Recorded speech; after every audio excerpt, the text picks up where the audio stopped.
Today on Sagittarian Matters, we talk about writing, weirdness, Home Alone, banana-flavored vegan food reviews, and more with Megan MILKS, Dawn Riddle, Kaia Wilson, and Marisa Paternoster. Stay tuned. Sagittarian Matters, Sagittarian Matters. What's the matter with you? Sagittarian Matters. Hello from the Sagittarian Matters Social Distancing Studios in Tahunga, California.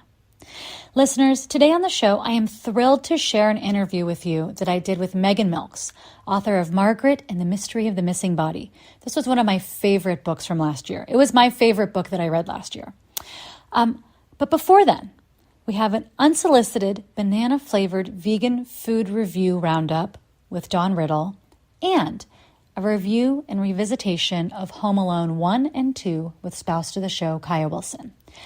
I hope you enjoy today's episode. But first, before I let you into it, I want to tell you this.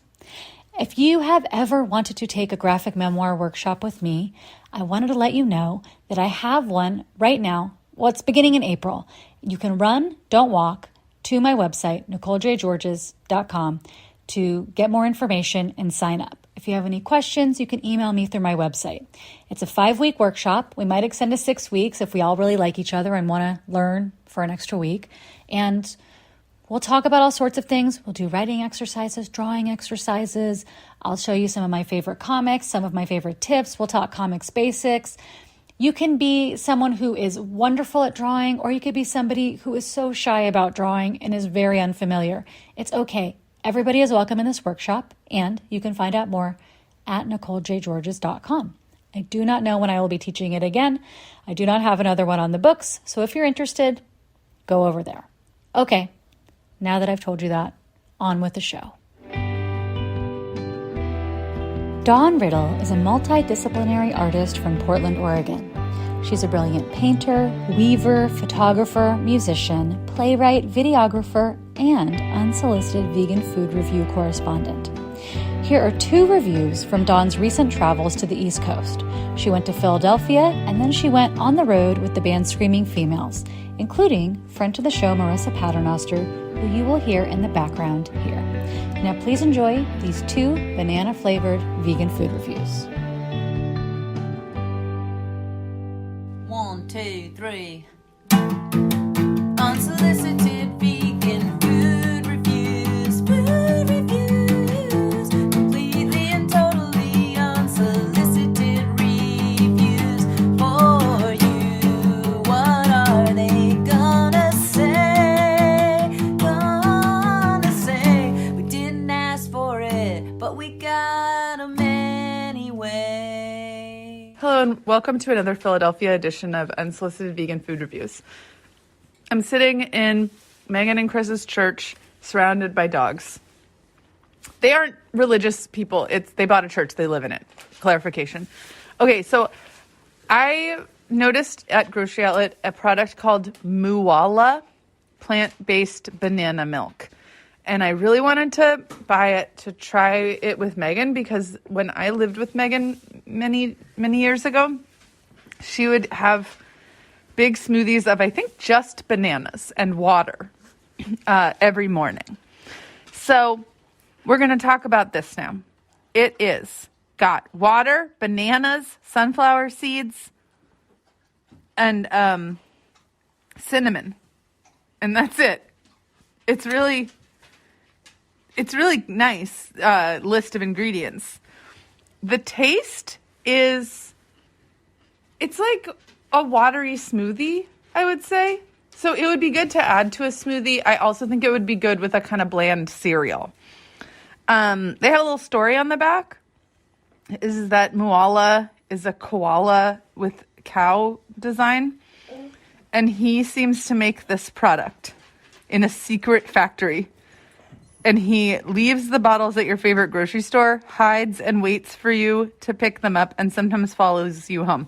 So slightly sinister, but honestly, it says to put it in coffee. Oh gosh, I spilled some.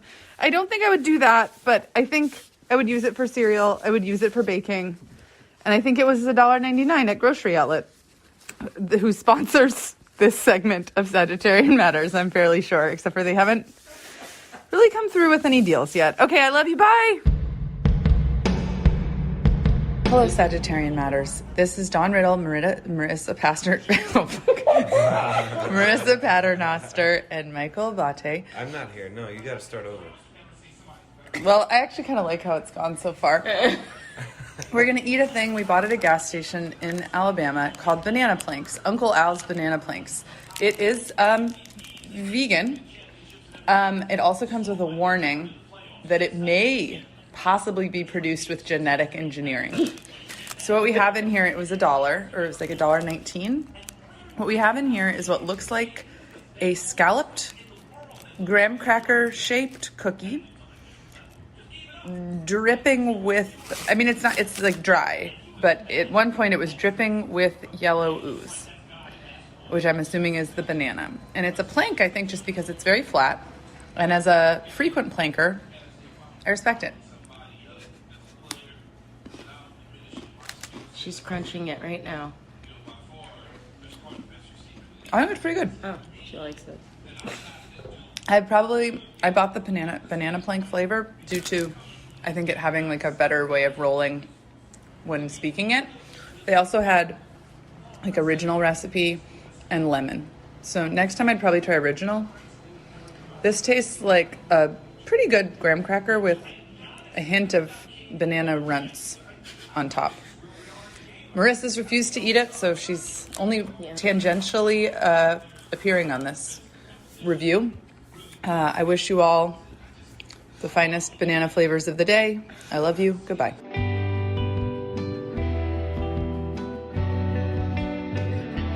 Megan Milks is the author of the books Margaret and the Mystery of the Missing Body and Slug and Other Stories, a finalist for the 2022 Lambda Literary Award. They are also the author of Tori Amos Bootleg Webring, and they co-edited We Are the Babysitters Club, an anthology. You can sign up for Megan's writing workshop that we talk about in this episode. The writing workshop is called What Is This Thing Called Weird? It starts January 24th, so make haste, and you can go to theshipmanagency.com to get more information. Megan joined me via Zoom to talk about writing, the Babysitters Club, weirdness, queerness. We gave advice on publishing and even on having children. Plus, and I can't tell if this was horrifying or not, I read a passage from Margaret and the Mystery of the Missing Body to Megan Milks, the author, because I loved the passage so much. It was my favorite book that I read in 2022. Without further ado, please enjoy my talk with Megan Milks.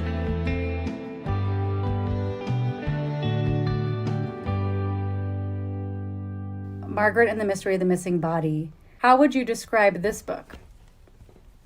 Or how have you been describing this book? I've been describing it as a coming-of-age novel in which the genres and structures keep shifting, as a way to like come of age with the protagonist. So the protagonist is like moving through these various genres, which I think of as like, popular genres of the young girl mostly until we get to the end. And the protagonist is sort of taking what she needs from them and sort of like taking what she needs and like recognizing their limits and then like moving into the next genre. And so some of the genres are the Babysitters Club kind of homage, which is also mixed with a little bit of Nancy Drew and a little bit of Goosebumps, because there is paranormal weird stuff that goes on in the mini mysteries. And then so Margaret starts off, we first meet Margaret in high school, and that club, Girls Can Solve Anything, has disbanded, and Margaret is really just distraught, can't get over it. Like, it's been several years, still just feels like her identity is like, her identity is so affected by by no longer being a club leader. So what does she do? And so that first genre, the high school genre, is I think of it as like the problem novel genre, like the young adult problem novel. And the problem for Margaret is disordered eating, because that's sort of what she has turned to cope with this loss. And there is other stuff going on too. But yeah, and then the other genres are like Chronicles of Anorexia, Memoirs of Eating Disorders, Girl Interrupted, which is not about disordered eating explicitly, but like definitely has that kind of, it's like the memoir of the mad girl, mentally ill young woman. Right, and then there's like this mutant body world. I don't really know what genre What that is. genre is that? It's like, well, I was thinking about it as like queer body horror. And it's a way to like, so it's like a way to reprise the Girls Can Solve Anything, mysteries, but in this new register where there's like it's not a solvable mystery. It's like a kind of the characters have to sort of sit with their discomfort and their like not knowing, especially when it comes to like the body and bodily processes and their relationships to their bodies. And then the final genre is a kind of like post-confessional feminist auto theory. It's like auto-fictional auto theory. I don't know. I just sound pretentious when I say that, but it's like riffing off of Chris Krauss's I Love Dick and some other books in that sort of realm. The whole thing is just fantastic. I want to know, how did you start writing like that? Like, how did you start, like, how did you go from being like a person, probably your whole life, being like, I'm writing. Here I'm writing. And then how did you, like, what were the, I don't know. How did you start writing in a way where you were like, I'm going to genre blend. I'm going to do this. I'm going to do that. Like the first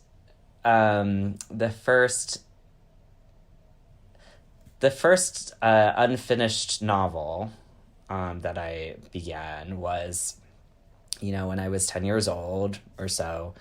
And it was The Mystery of the Missing Silverware. And I don't know where the silverware was, but that was like the first, I was trying to write like a kind of, kind of juvenile fiction mystery.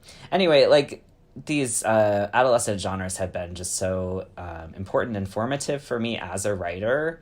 And I think when I was pursuing writing in college and then later in grad school, I went to Temple. I think I just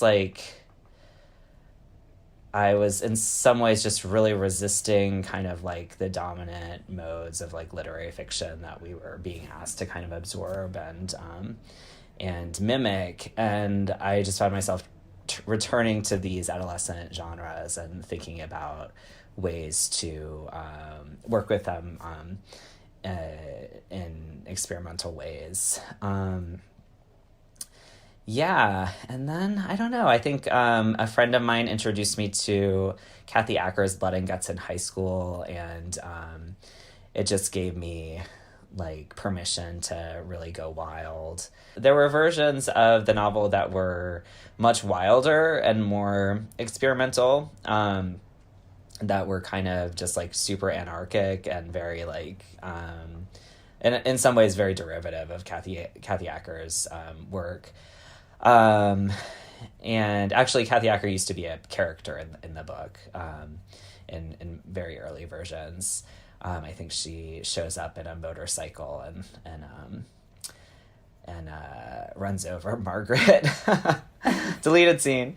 And then there were versions that were more conventional and really trying to be, like, at one point I was just sort of like, I'm going to write a young adult novel. I'm going to write something that will sell. And I'm glad I thought better of that. But yeah, it's gone all different ways.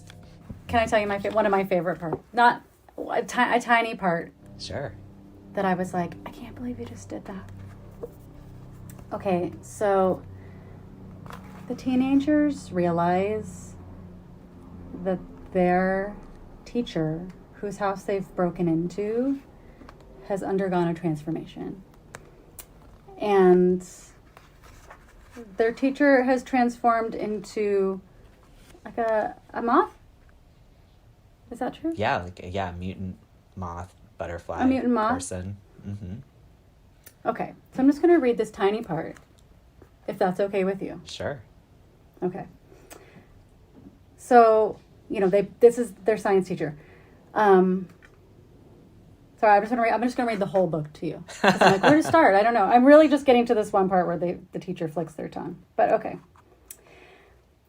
Why do you want a new body, Mrs. Stillwater? I demanded. Well, Margaret. She slumped on her stool and looked me over critically. Wouldn't you? I reddened. I suspected she was calling me fat. Answer the question. Antenna nubs wiggled on her forehead. Here's a better question. What's wrong with using science to get one? What's wrong with it? I echoed. You're becoming a bug. Scientific progress succeeds through trial and error. Have I taught you nothing? This isn't science. It's fantasy.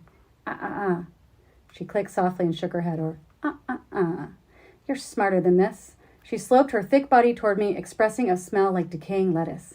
I stepped back and bumped into Gretchen, who steadied me with 2 hands. We all use technology to alter our bodies, Margaret. Mrs. Stillwater seemed to have slipped back into teacher mode. Why should bioengineered metamorphosis be any different? My mind raced. Because you're a thief, you're a pathological criminal, and you need to be put behind bars. Margaret, Gretchen breathed in my ear. Don't you think you're being a bit harsh? I glanced at her, mystified. How could she defend Mrs. Stillwater? She needs help, not punishment. I didn't understand. She's a criminal, Gretchen. Mrs. Stillwater reared up before us. And a mastermind. A criminal mastermind. Take that! She flicked her proboscis at me. Spittle flew from the wet whip. I jumped back, narrowly avoiding the slap. And that! She wound it back up and flicked again. I fell against Gretchen and we tumbled to the floor.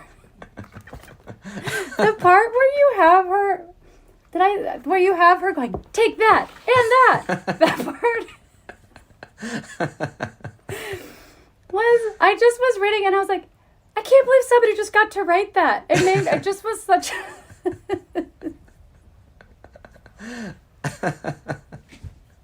and just flipping it at the students and whipping them in the face. I'm glad you enjoyed that. Yes. Research, the more I learned about butterflies, the more I was like, yes, use this, butterflies and moths. Was she turning into a butterfly? I couldn't remember if it was a butterfly or moth. Yeah. Okay, good. Okay. Anyway, so all that is to say, I saw that you were teaching a class on weirdness, queerness and weirdness in writing. Mm-hmm. And I wonder I don't even know how to begin the question of what do you think of as weirdness and what is its attachment to queerness? Yeah. So this class, which I'm teaching through the workroom, it's my first time teaching for them. And it's a short course. And I have to say before I actually respond to your question, what's so weird is that in the class is Julia Sweeney of It's Pat. Pat? Yes. Pat's in your class? Are you allowed to say that Pat's in your class? She's taking my class. She's great. Yeah. I bet she's a really good student. She is. Yeah. She's really shown up. it's been really fun getting to know her in this way. I didn't have any previous, I really am still unclear about how she like found her way into this class, but it's been really fun and very interesting.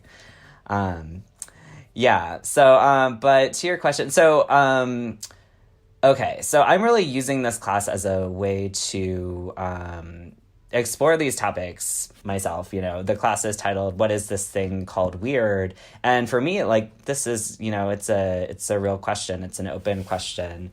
And it's related to this ongoing conversation I've been having with Amber Dawn. Do you know her work? Amazing writer of queer weird stuff. So we are working on an AWP panel on the topic of the new queer weird. And so I've been trying to, I've been basically using this class as a way to like generate ideas and thinking around this kind of like genre that we're trying to name and describe. There's been a lot of writing about the weird as like a literary thing. Anne and Jeff Vandermeer have published this like massive anthology of weird fiction.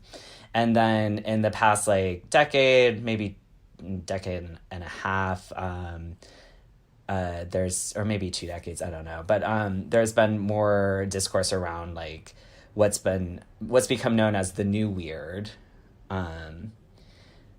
That's really coming out of like speculative fiction, fantasy, usually with like a little bit of horror mixed in. But within that conversation, there's been very little attention paid to queerness and the role of queerness and kind of like the relationship between weird fiction and queer fiction, queer literature. So Amber, Dawn, and I have been talking about like, what is that relationship? I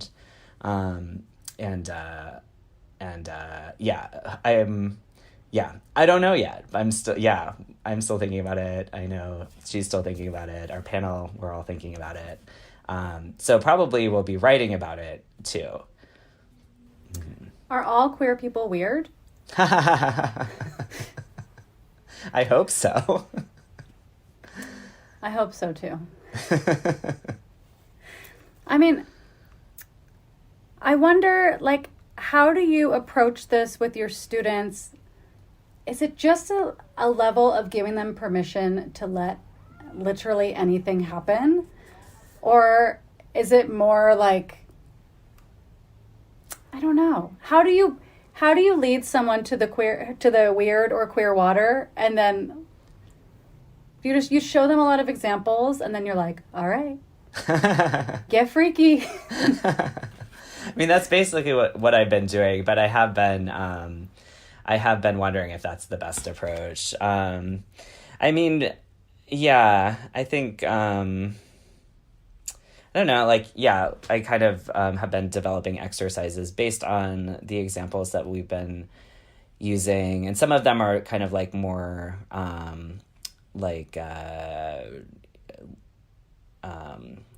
sort of like language machine kind of exercises, like taking language from these weird stories and using them to like write sentences and just sort of like let the language build the story.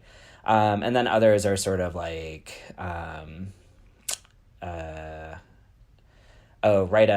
tell the story of a character who's like partially edible, which is drawn from Vicky Now's great story, Minky Mufa. And yeah, like all sorts of different exercises. But I mean, I definitely think of weirdness as just like, or I guess like weird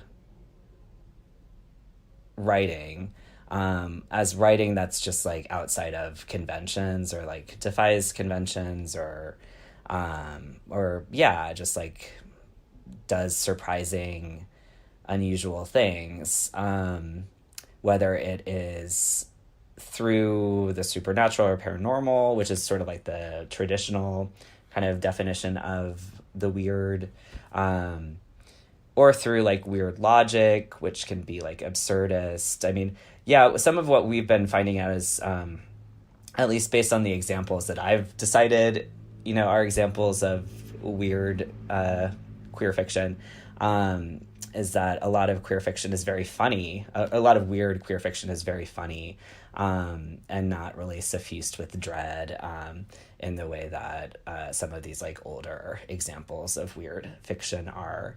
I'm going to go write a story about someone who's partially edible. I'll let you know how it goes. Okay, can't wait to read. Something I really like about your stories is how flawed your characters are. And I'm coming to you from, it's like everything you do is so, I'm like, wow, because I work in autobiography and a lot of just getting down like the actual details and the actual emotion of the experience. And so then reading fiction that is just like very bright and lively and has so many options and opportunities, I'm like, oh my God. There's so many things you're doing at once. But I want to talk about flawed characters, and I want to talk about do your characters come to you this way, or do you have to kind of work to add some flaws for them to work with? Do you know what I mean? Or like if any of them are partially based off of you, like at what point do you decide like, okay, I'm going to reveal this thing. I'm going to include this thing in this character. I think that I actually struggle with this more in nonfiction because I've been writing more nonfiction recently, and I've had to really push myself to be vulnerable in ways that I don't really have to challenge myself to do in writing fiction, because fiction for me is in some ways like a way to, it's like a processing tool, really. And so yeah, I think with fiction, I'm really coming to the page, like trying to work through something that's like very, like taking up a lot of emotional space. Often it's like interpersonal dynamics, things like that, and or other gender questions, things like that. And so, yeah, I really have tended to see fiction as like a very kind of safe, free space for doing that kind of work. Because it's like, until I show it to someone, it's like totally private. And I tend to spend a lot of time revising. Yeah, I'm a very slow writer, so I tend to read and reread and fiddle, and a lot of my revisions are very a lot of my revisions are very transformative revisions. So when I get to that stage is usually where like I create distance, between myself and the characters, and sometimes like the characters kind of I don't know. I'm sort of losing my train of thought, but yeah, I think I go to fiction to be vulnerable, I suppose, and nonfiction, I feel like I am more guarded because it is sort of more explicitly vulnerable, and I'm like asking people to relate to me and to see my point of view, whereas with fiction, it's very much like, here are characters, like identify with who you want and feel however you want to feel about them. But nonfiction is scary, and I would love to hear whatever strategies you've come up with for like challenging yourself to go there. God, I don't know if it's just disassociation or what, because I've had this talk with Michelle T before too. People are like, I can't believe you said that thing that's so personal. And you're like, oh, I did? Oh, I mean, I don't know. It's just better for the story. Mm-hmm. is the thing. I mean, I know when I pitched Calling Dr. Laura, I tried to make a proposal version where it was fiction. And my literary agent was like, what are you doing?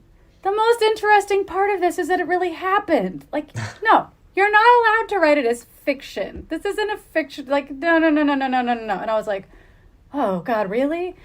Because I like have a family and a self and whatever. And I don't know. And then I just had a moment where I was like, this is it, baby. I was like, this is your big break. You get a big publisher. You got to take it to the wall. And so I literally, and I make students do this to a different degree, but I literally just like tried to think of the most shameful thing I could, like something that just literally, like that actually felt like that shame was still lodged and very present and alive. And then I wrote about that. And I even as I was writing it, I was still blushing and I still felt exactly the same as I felt when I was like a kid. And then I showed it to my editor, because again, it was like you were saying when you're, before you revise, like up until it wasn't real. It was like, okay, I wrote this story, it's embarrassing, but I'm going to show it to this paid professional editor who's going to tell me it doesn't belong in the book. And then the editor was like, oh no, this is great, yeah, leave that in the book. And I kept actually trying to like take it out at different parts with different, because I had like a lot of different editors. And they were like, oh no, this adds to the story. Wow.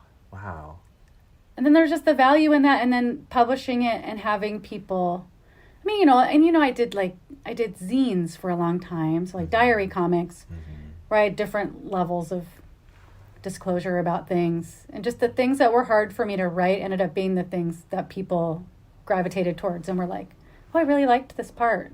Thank you for this part. Yeah. And so then I just kept doing it. Because I was like, you liked it? I'll do it again. Look, I could do it again. Oh, I love that. Are you ready to answer advice questions? Sure. I have a really quick question for you, which is, I was reading your essay in the Babysitters Club book. We are the Babysitters Club. Yes. And I'm going to have your co-editor on here so we can talk just about the BSC. Yes. But I wondered if you could talk at all about queerness as immaturity, or immaturity's relation to queerness. It's almost like queer failure, kind of, but like the teen version. Yeah. Well, yeah, right. Like, this is what we always get saddled with, as queers. There's this association of queerness with immaturity. I mean, and I think, I don't know if it originates with Freud, but Freud's idea of arrested development, like queerness as a form of arrested development. I think, that has been deeply entrenched in culture. And then, I don't know, I think I find a lot of pleasure in thinking about, and sort of just like claiming that and thinking about like, why not be immature, because maturity is so like, saddled with all these other kinds of like bourgeois expectations, like heteronormative expectations, obviously. And yeah, so if queerness is maturity, if queerness is immaturity, then fuck yeah, let's be immature and just embrace like childishness and playfulness and wonder and I don't know what else. But yeah, all those things that are the opposite of like the kind of mature adulthood that we're supposed to seek out and enjoy. And in your essay, it was kind of around Christy, poor Christy, from the Babysitters Club. And when everybody else started liking boys, Christy was really left behind and left by all of her friends. I really liked Claudia. I mean, as you can imagine, I loved the idea of having all the food under your pillow, having marshmallows under your pillow and like paper mache earrings, having some pretzels for your diabetic friend too, which is like really thoughtful. For sure. Anyway, Claudia. I am going to say this on the Babysitters Club podcast, but at some point I was like jonesing so hard for the Babysitters Club that I would read the Little Sister books. Me too. Even though I hated Karen. I hated the illustrations of her, and I just hated her. What I did don't you know hate why. about her? I don't know that I hated her, but I was just never satisfied by those books. Wasn't she? She was like rich and blonde and just like kind of a brat. And the drawings of her, she just had a really unappealing look to me. But that, unfortunately, I have intertwined my experience of getting glasses with her experience of getting glasses, and I almost can't remember whose is whose. I'm sorry to say, as much as I dislike little sister Karen. Like, I actually remember being resentful that she was so pissed that she had to get glasses. Oh. As a kid, I was like, just deal with it, Karen. She was really upset. Oh, yeah. Karen, yeah. She got upset about a lot of things. I also remember that she did not speak / write with contractions, which really drove me up the wall. Like, everything was like, I did not go to school today. Not I didn't. This very, small Quit putting thing, on airs, Karen. Yeah. Snotty Karen. And then the other thing that I think about all the time, so I remember Karen would call somebody a silly Billy Goo Goo, or one of the kids they Oh my babysat God. did. Yeah. And I thought it was so stupid, and it lives. It's just like, there's so much information that's not there, and that's there with me. Has it ever just like slipped out when you didn't want it to? I think I've never said it out loud before this moment. I've only read it and been like, fuck you. And then it just was in there. And then like I'll be by myself walking through the house and like it will pop into my head and I'm like, oh. And then when those snobby neighbors had like some kind of St. Bernard dog, there was like a mountain dog, whatever it was. And then the way they resolved their fight was that someone like dropped pizza on the dog.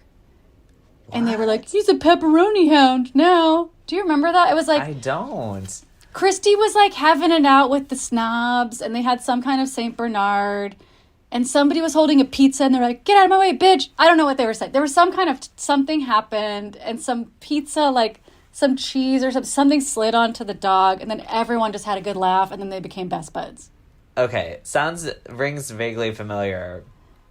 I have not read a weird. Babysitter's Club book in probably 20 to 30 years. I love that these are your memories. So these are my main memories. of them.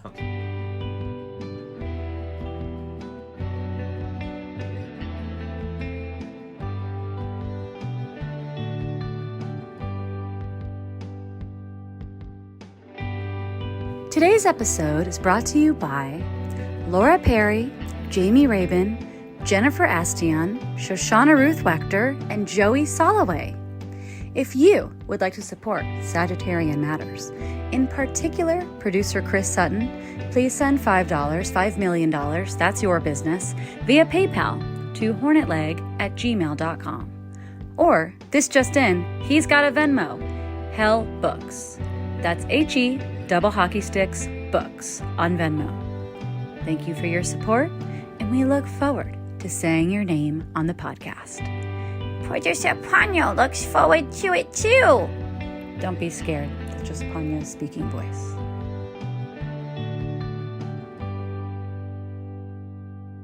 Dear Sagittarian Matters, how does one know if one wants to become a parent at some point? From Wondering in Waikiki. I feel like we're being trolled.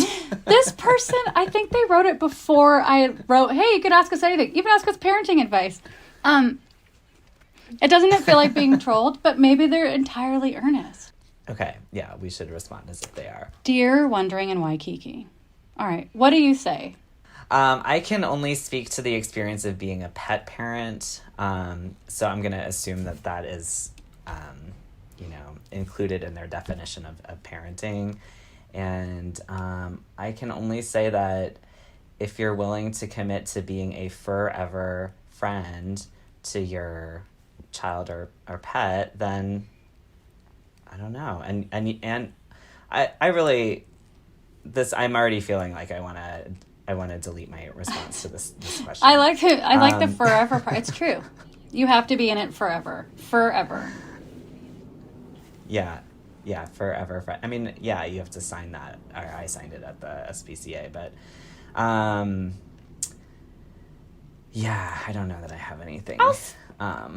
I mean, I don't. Witty There's or a. fun to I really say. like a Cheryl Strayed answer. Somebody wrote to her Dear Sugar column and was like, "What do I do? Have a kid or not have a kid?" And she wrote this really lovely answer about like the ghost ships that do not carry us. Like how every part of our life, there's like two versions of what our life could have been, and you'll just never know what that other version was, Oh, wow. and it'll be okay either way.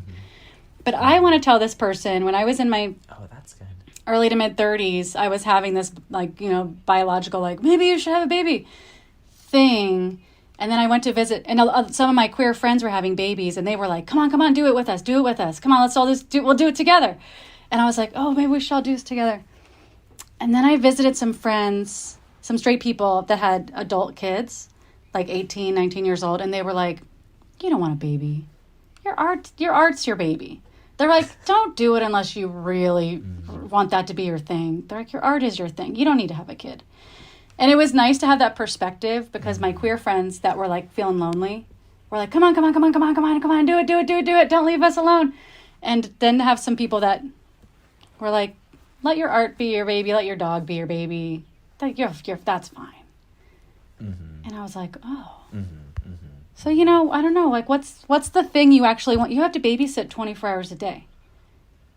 Do you want it enough to babysit 24 hours a day? Is my question to them. I mean, Ponyo, I have to think about 24 hours a day. And there's days I leave her at home, but I'm not going to jail for leaving her home alone. If Ponyo was an infant, that's jail time. That's CPS. This is an excellent Oh, thanks. advice. Yeah, I'll co-sign This that. is another heavy one. Dear Sagittarian Matters, what do you say when someone tells you that they miss you, but you don't miss them? Signed, not missing in Nebraska. Oh, wow. Well, I have so many questions about this situation, this dynamic. I guess for me, it would be sort of a question of like, what is at stake in being honest or dishonest? Like, if you feel you're giving something up by just giving them what they want, I miss you too. If that feels like, I don't know, like vomit in your mouth, then don't do it. Think of another, like, just like redirect the conversation. Like, whoa! Yeah. Thinking of you, or or bye. So someone goes, Megan, I miss you. Bye. Okay, well, good talking. Yeah, I feel like that's appropriate. I don't know. It really depends on the relationship and what you want out of it. Because like if it's your grandma or something, and you're like, I don't miss my grandma, but you know, TikTok, she doesn't have that long to live. It's a service. It's not going to do anything. But if it's like a friend or a loved one or like a date or something, and they're like, and you don't miss them, I don't know. It's like on TV when someone says, I love you, and the other person says, thank you. You kind of just have to be able to tolerate what happens next. I co-sign on your advice. Yeah. And then my addendum is whatever you choose, you have to be able to tolerate what happens next. So if you do some kind of self-abandonment, then you're going to have to tolerate the feeling of being with yourself and being like, why did you do that? Or if you say, I don't miss you anymore, or I do not feel the same, then you have to deal with. They might have a feeling. They might be disappointed. Right. Yeah. And that's okay. Right. But maybe that's something, I mean, maybe that's what's at stake here. Like, if that's what needs to be communicated, then it needs to be communicated. But if it's not that big of a deal. I think we're really helping some people out today. Dear Sagittarian Matters, how do I find a publisher? How did you all find yours? I know it's vague, but That's my question. From wanting to be published in Portland. At some point, I self-published enough that tiny punk publishers were like, we see you self-publishing and people reading your stuff. Can we publish some of that? And then I went on tour with that. And then I met a literary agent who helped me, and also I got invited to anthologies and stuff. But a literary agent helped me figure out how to make a book proposal and send it to publishers. Yeah. But it was after doing it on my own for a while. Yeah. Me too, actually. My first publications were self-published. I co-edited a zine with a friend. It wasn't exactly a per-zine, but yeah, we self-published this sort of like modeled after like Punk Planet and Venus and Bitch.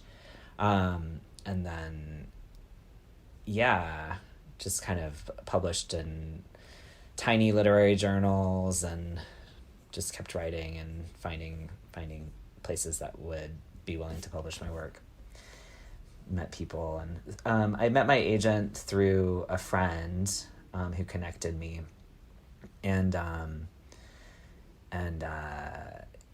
Margaret and the Mystery of the Missing Body took a long time to find a publisher. And How long?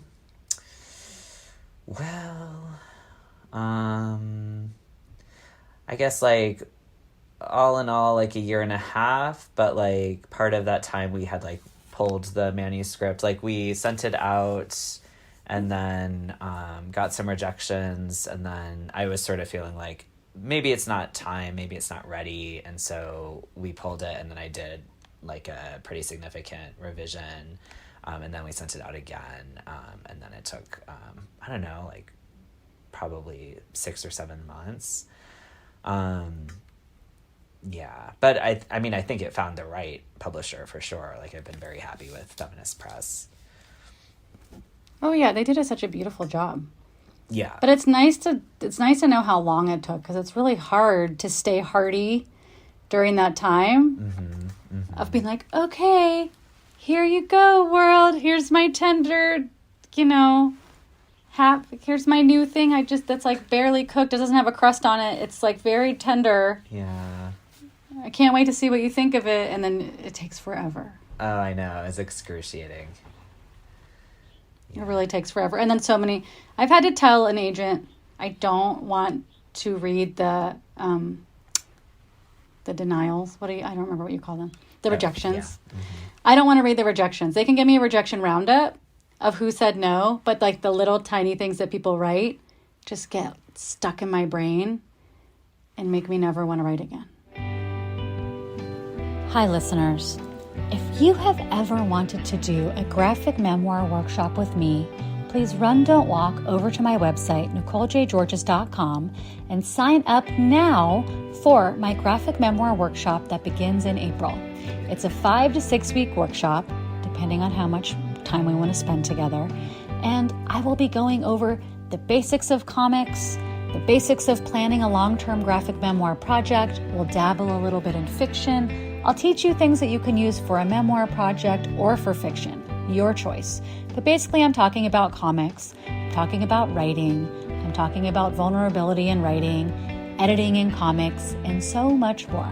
I think these classes are really fun. The limit is 12 people, and you will be connected to a group of cartoonists who, if you so choose, you can stay connected to for the rest of your life. So go to NicoleJGeorges.com and sign up today. And if it's full, if you missed your spot, you can email me from my website and get on my graphic memoir mailing list, where I will send you updates as soon as I post one again. All right, see you there. Kaia Wilson, we just watched Home Alone 1. Okay. I haven't seen it for a very long time. Yeah, me either. I find myself now watching it and understanding that if I was one of the burglars, I would be dead. The things that happened to those men, Yeah. I would have died. No, so many of those things feel like they're just death. A death blow. Like, that falling down icy stairs straight onto your back and head, that's death. Yeah, that's death. Getting hit in the face with an iron, that's death. Yeah. can of paint flying Through the air. flying through there and smacking you in the head again. Death. A rope bridge being cut and you being flung into a brick wall and then landing on your back and head. Death. Dead.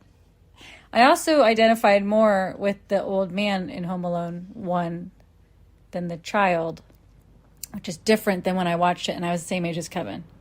So there's an old man who's his neighbor, and whenever Kevin sees him, he screams and runs away. And then for some reason, the old man sits next to Kevin in an empty church and just bears his soul. He's no boundaries. Kevin, if that's your name, there's a lot of rumors going on around me and about me in the neighborhood. None of them are true.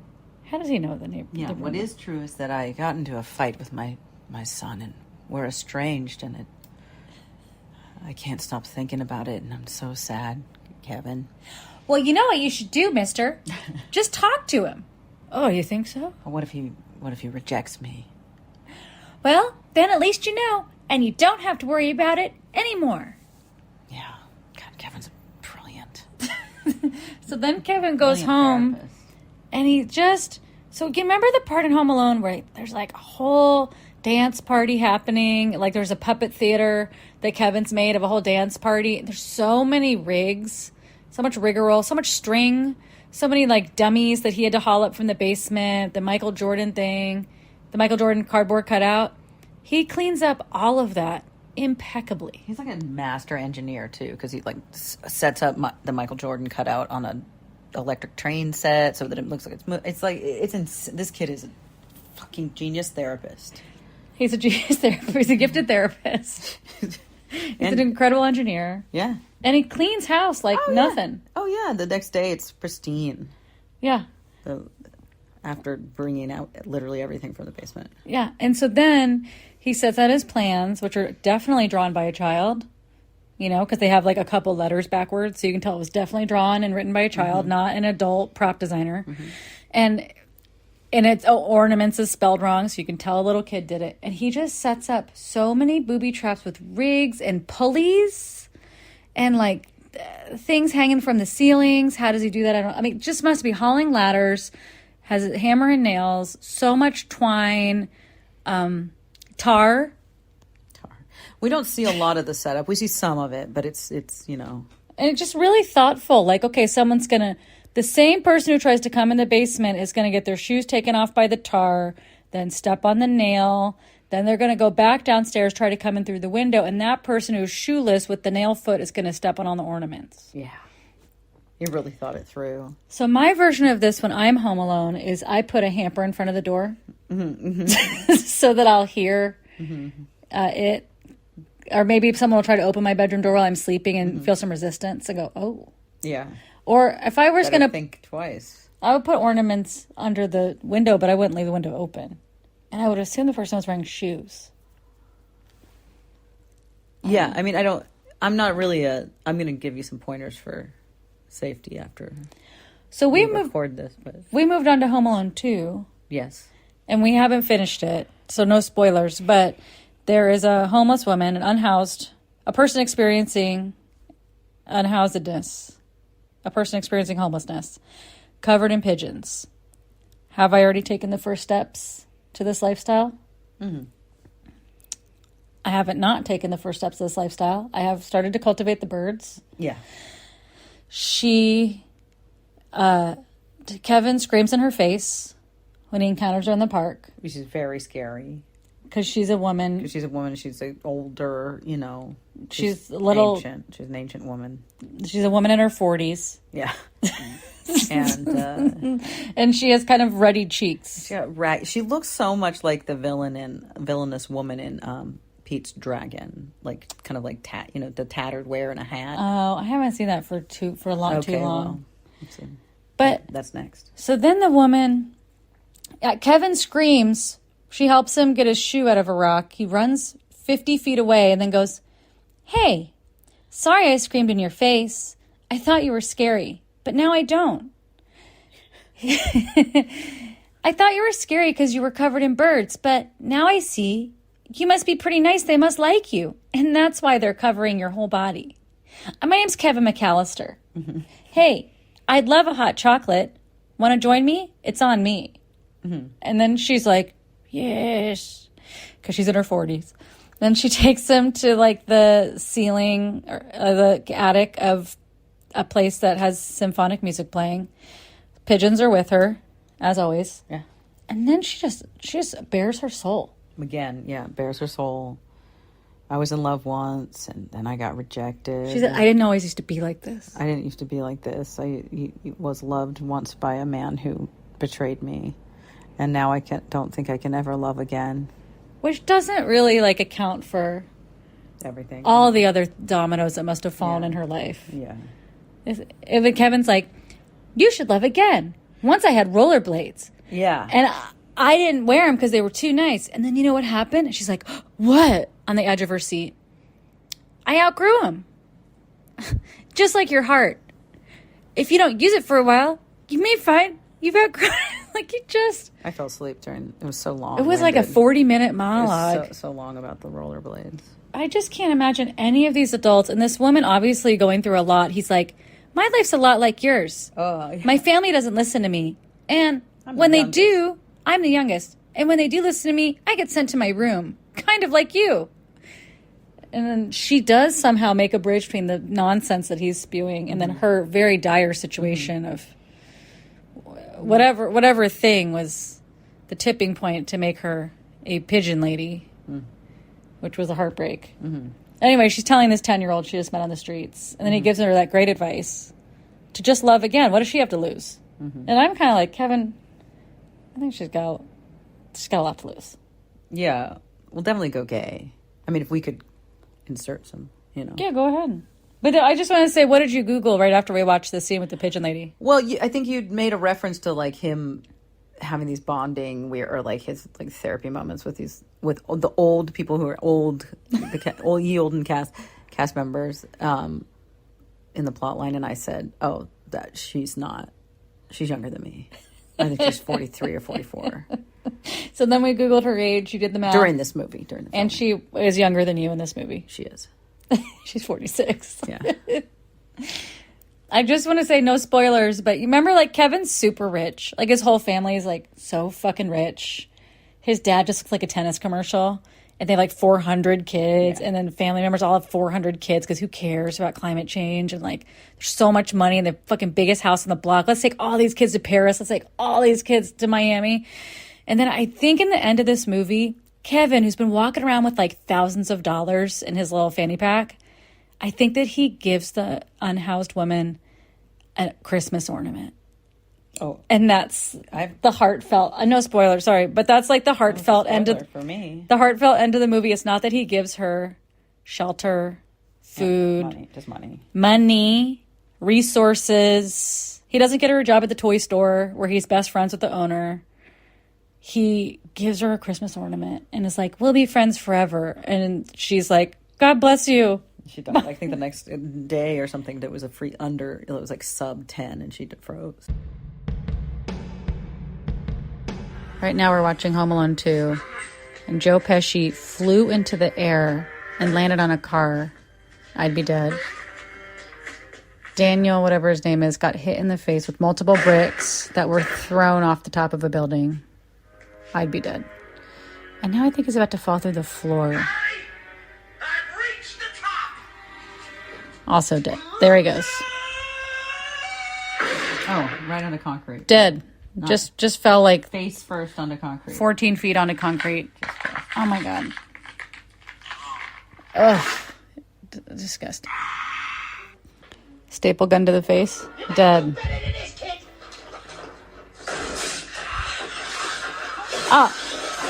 Tons of tools right on Joe Pesci's head. Oh, dead. Sound effects in this movie.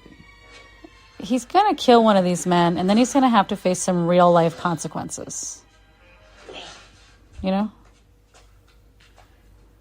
Yeah, that's what should happen in Home Alone 3. I think he should have gone to juvie for attempted murder. Mm-hmm. He is sinister. He is sinister as true. No one's asking why these men are in the situation where they need to go to these great lengths to try and get money. They're just bad. Yeah, come on. Can I just say that this is like a classic American, like, objects over human beings? Like Kevin would rather murder these men for trying to steal the possessions in his home. He would, like in Home Alone 1, he would rather possibly murder them for attempting to steal his quote-unquote property or invade his quote-unquote property than not. He would go to these great lengths just to protect property because these men aren't worth as much as the people in Kevin's life because they're poor. They have an alternative means of making a living. You're a real activist. Real advocate for Merv and Joe Pesci. Joe Pesci and Daniel Stern. Yeah. Larry and Merv, or Yeah. Merv and Manny, whatever their names are. We just watched them, and I don't know their names. I'm just saying, like, Kevin in his suburban mansion being like, I'm gonna fucking give you a head injury and bash you in the face and crush your nuts. Well, he's a psychopath. Yeah, I mean, Kevin is trying to set the men on fire. This is a children's movie. The men are climbing a rope and Kevin set the rope on fire and soaked it in kerosene. There they go. They're going up in flames. Oh, now they're falling. They're on fire and falling. They just felt like 6 stories.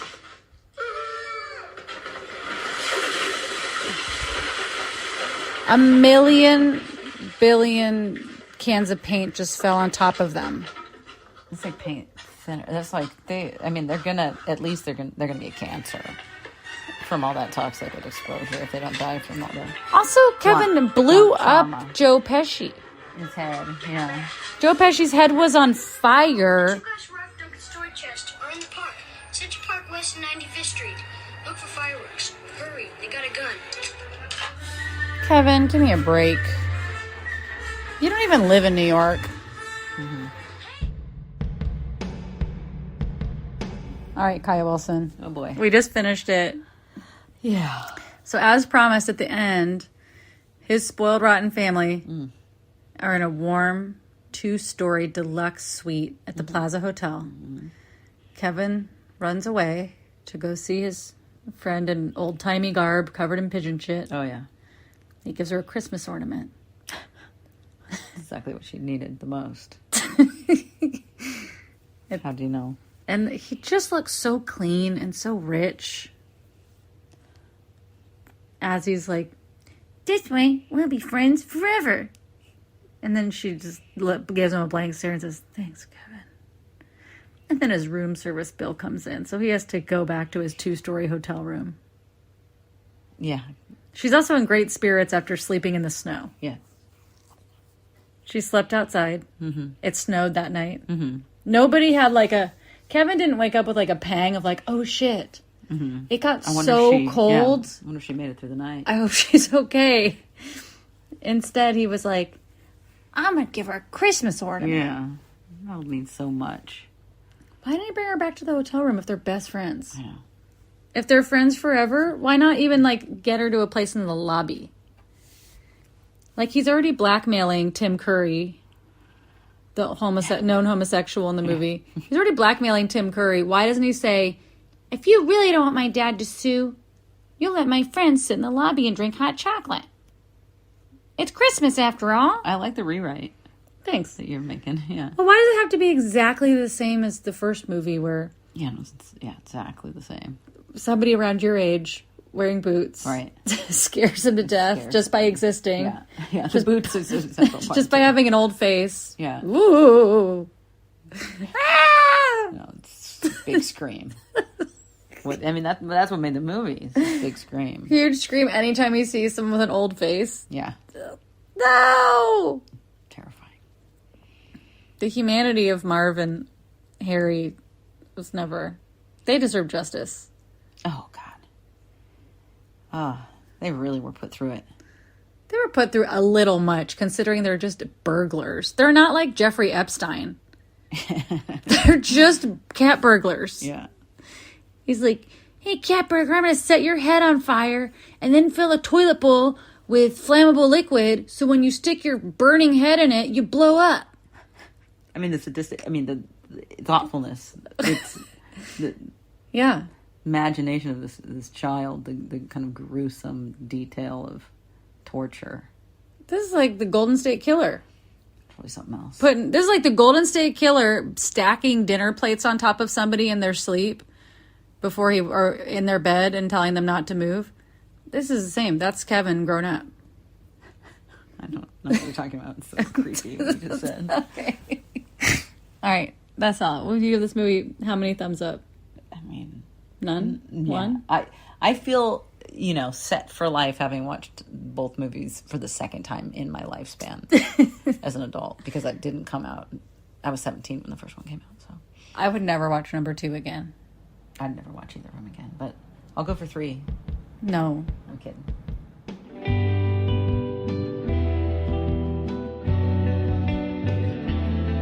Sagittarian Matters is produced by Chris Sutton, with assistance by Panyo Georges. Our theme music is composed by Carolyn Pennypacker Riggs of the band Bouquet. Thank you for listening, and I'll see you next time.